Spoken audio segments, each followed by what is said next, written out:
अस्सलामुअलैकुम दोस्तों, कैसे हो दोस्तों। उम्मीद करता हूँ कि मेरे तमाम दोस्त खैरियत से होंगे। दोस्तों मैं आपका भाई राज़क शाह तुसी देख रहे हैं राज़क टीवी हासिलपुर। तो जनाब आज दोस्तों वहाँ जनाब मदरसा मंडी आए हैं। तो मदरसा मंडी जनाब काफ़ी बकरे रेट चेक कराने। तो आज मेरा दिल किया कि मैं दोस्तों जनाब इतने जनाब दुध दे गाय चेक करा देव कि जिन्होंने तले माशाल्लाह काफ़ी दुध होंदा है।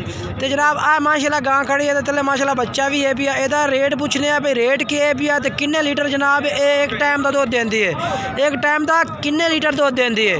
तो गुजारिश है कि वीडियो एंड तक वेख सो इंशाल्लाह तुहानू बड़ा मज़ा उसी जनाब एक गां है भाई। ये पूछने भाई को भाई किन्ने लीटर तले दुध दे पिया तो किन्ने जनाब ये मेल जासे। तो जनाब पूछ रहे हैं भाई किन्ने लीटर जनाब दुध देंदी है। ये जनाब मालिक खलोता है, आज जनाब सामने खलोता है जिनके गाहक नाल डील कर रही है। उस तो बाद जनाब तुम पूछ के दसने हैं भाई किन्ने लीटर है दुध दे पिया तो किन्ने जनाब तुम मिल जासे। 8 लीटर। अस्सलाम वालेकुम। अच्छा भाई गां तेरी है ना? हाँ जी। अच्छा तो ये तले नारे मादी है? नारे नारे नारे। तो किन्ने लीटर दुध देंदी है? वो 10 लीटर। 10 लीटर पक्की गारंटी है तेरी?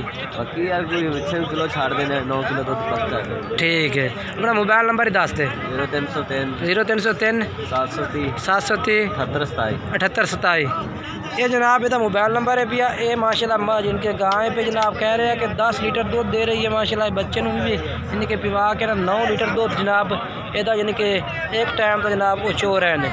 बाकी जनाब नंबर है वो तो चलता भी है, नंबर तो रबता भी कर सकते हैं। मजीद चल के तो होर मत दूध दे जनाब इनके गाय चेक करा देना जिन्हें तेल माशाल्लाह जिनके ज़्यादा तो ज़्यादा दूध दल जनाब चेक करें इंशाल्लाह 10-15 लीटर दूध दल चेक करा इंशाल्लाह। वीडियो एंड तक वेख सो।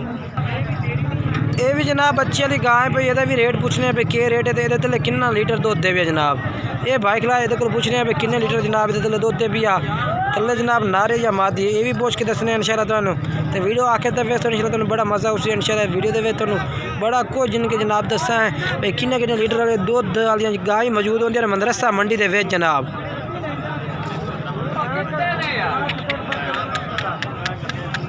भाई पहले नस्ल केड़ी है भैया गाय की? साहिवाल। साहिवाल है, साहिवाल नस्ल है जनाब। क्योंकि असं तो काफ़ी घाट जानने पहले कभी इनके ना वीडियो बनाई है गाय की। तो जनाब हम दसने भाई ये साहिवाल नस्ल है भाई जनाब। ये तले किन्ने लीटर दूध दे पिया मियाँ? लीटर किन्ने लीटर दूध? 7 किलो दूध 2 मिनट। 7 2 टाइम था, एक टाइम था? 2 टाइम था। 2 टाइम जिनके जनाब कह रहे कि 7 लीटर दूध दे थले। तो जनाब रेट जोड़ा है पिया वो भी जनाब पूछ लेंगे भाई क्या रेट करता है। बाकी जनाब रेट पूछ के आप क्या करना है। बाकी जनाब तुसी जो वीडियो चेक करनी है तो गाय चेक करनी है इंशाल्लाह। अगर कोई भी खरीदना चाहता है तो जनाब राबता करे इंशाल्लाह तो या मंडी का विज़िट करे जनाब। पहले तो मैं बेहतर है कि खुद आओ मदरसा मंडी का विज़िट करो, मदरसा मंडी तो आके जानवर खरीदो माशाल्लाह। तो जनाब आप आओ तुसी उमें माशाल्लाह काफ़ी जानवर जनाब मौजूद हैं मंडी के काफ़ी सारे माशाल्लाह यानी कि दुध वाले जनाब गाय मौजूद ने, मच्छा भी ने यानी कि मज्जा भी दुध वाले नीली विच वो भी जनाब इस मंडी से मौजूद होंगी हैं। मैं अपने दोस्तों को यही सलाह मशवरा देसा कि तुसी आप आओ मंडी से आके जनाब विज़िट करो, विज़िट करके जनाब जानवर खरीदो। इतने हर तरह का जानवर जनाब मौजूद होंगे इस मंडी के विच। तो जनाब पहले कभी वीडियो बनाए नहीं तो दिल नहीं कह रहे। बाकी इंशाल्लाह मैं यही दोस्तों को कह रहे हैं कि आओ मंडी का विज़िट करो, मंडी तो आते जानवर लवो। हर तरह का जानवर जनाब इस मंडी से मौजूद होता है।